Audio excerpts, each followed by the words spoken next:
So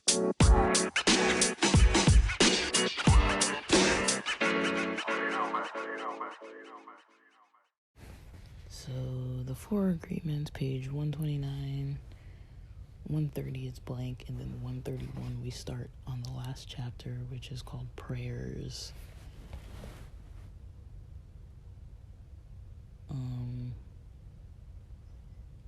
So it talks about, there being no real reason to suffer. Now,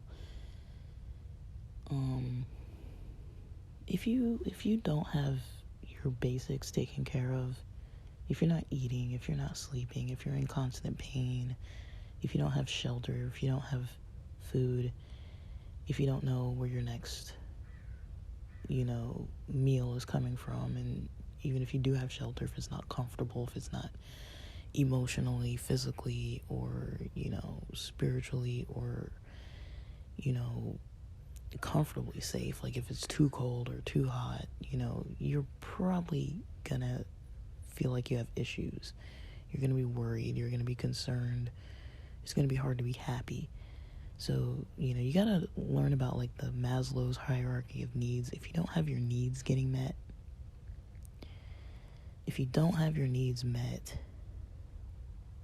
can you be happy? Yes, you can be happy. But again, our bodies require certain things. You can't go without certain things for too long. It's one thing if you're purposely fasting, but if you're not purposely fasting, you can't go with certain things for too long, I'm not trying to be morbid, but, if you're in a prison and you're put in an isolation cell and everybody else is making decisions for you of when you can get sunlight, when you can get food, when you can get medical treatment, when you can socialize, and you're stuck in there for like a month or something, it's probably going to do you a whole lot of emotional and mental, psychological damage.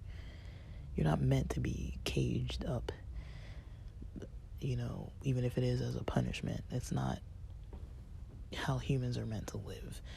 So you might have all your stuff taken care of when you're in there, but just because you have no autonomy, you're not going to feel it, You're going to feel at risk. You're going to feel vulnerable because somebody else you're basically at the mercy of some other person, right?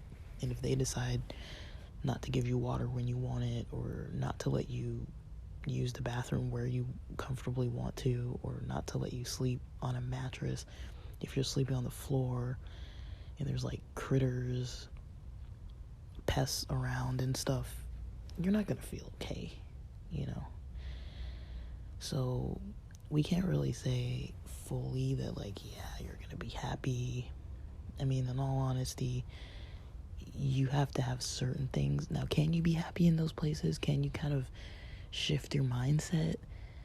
Yes, the mind is powerful. I know the mind is powerful because I played with it a lot before, and I remember I've talked about this maybe at the beginning.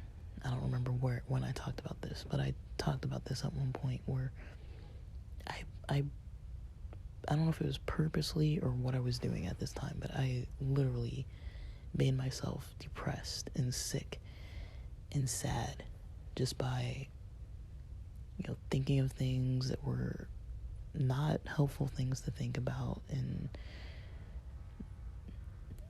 not trying to like practice self-care around any of it, and just like feeling bad and starting to feel bad, and laying there wallowing in it, not practicing a self-care routine, and just messing with my mind. I kind of did this on purpose though. And then I was like, I wanted to get out of it, but I was like, I don't know if I was like punishing myself or trying to make myself feel bad for a reason. This was years ago. But I guess I had some spare days, and that's how I decided to spend my time, was just not feeling happy. And I did it on purpose. I remember doing it on purpose. I just don't remember the details right now.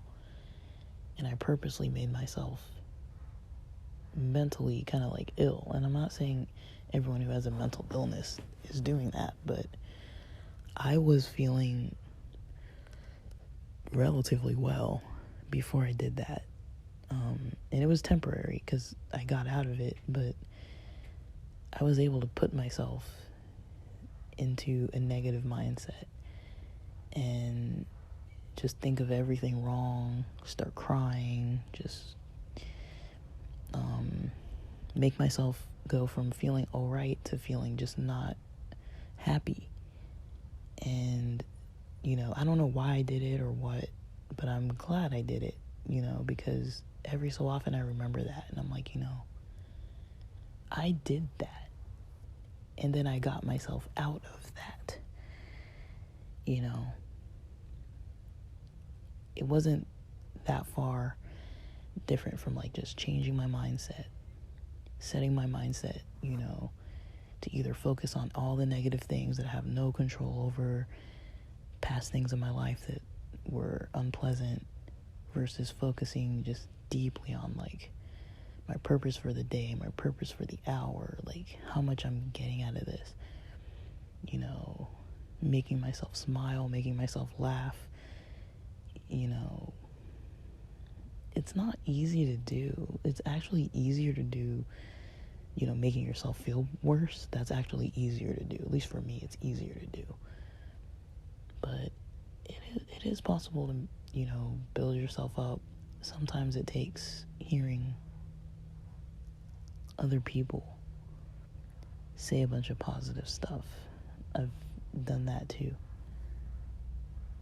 Heard other people like Henry G and like Hindz, Hindz, or some specific people just,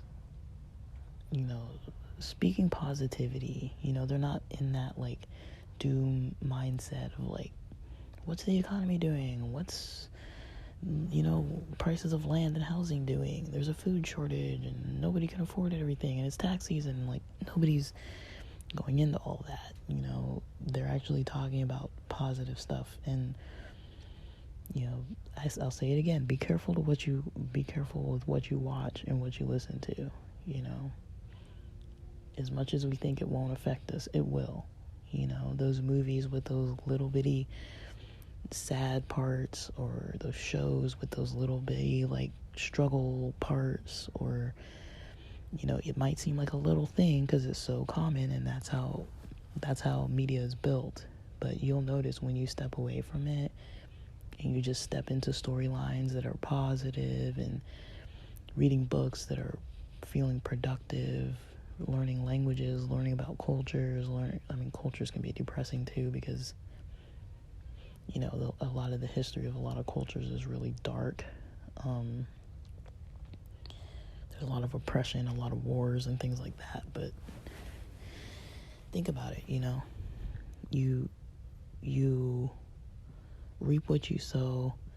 What you consume is gonna nourish you. So if you're consuming negativity, you're gonna be nourished with negativity. Just like if you were gonna eat McDonald's every day, if that's what you're nourishing yourself with, we would all say, yeah, it's better than starving, but it's not ideal. Nobody would recommend for you to nourish yourself with McDonald's and soda. Nobody in their right mind would ever tell you to do that. That's not a menu that's nourishing. It's not. Someone said nourish yourself off of, a Japanese diet or an Indian food diet or something like that. Of fresh food and, some fresh fruits, vegetables, nuts, and, organic foods and things. People would be like, okay, that's nourishing. You should probably feel better after eating that versus eating McDonald's all the time. So even basic like that, if we know that with food, like, why don't we know that with media? Everyone has their limits. Everyone has stuff that they're like, that's icky, I can't watch that. I can't listen to that kind of story. That's gross. It makes me feel bad. It's going to give me a hard time sleeping. I don't want that in my head. Everybody has their limit with it. But we can also build a tolerance to it, and until a point where even that stuff doesn't feel as bad. And I mean, if that's what we nourish ourselves with, and it is just, content about heartache and, negativity, we gotta wonder sometimes why so many people these days don't feel good. Now, I'm not a doctor, and I'm not saying that's the only reason. I think there's like multiple reasons, but that's definitely one of them. Because it goes overlooked, and it's really hard to avoid. It's hard to ignore.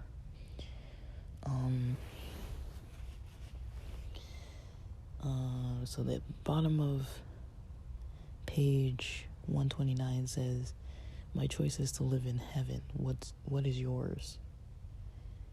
So page 131, it starts talking about heaven. It kind of starts taking you through this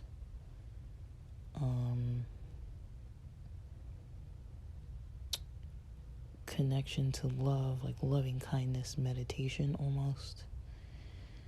But it says in 131, together we are going to do a very special prayer to experience a communion with our Creator.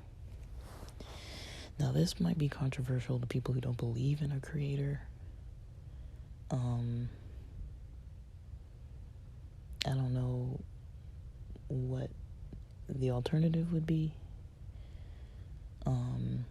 I think all of us believe that we didn't just show up on Earth, right? We all have parents. I'm not saying that people need to practice ancestor worship if they don't already or whatever, but we didn't make ourselves. I didn't make myself.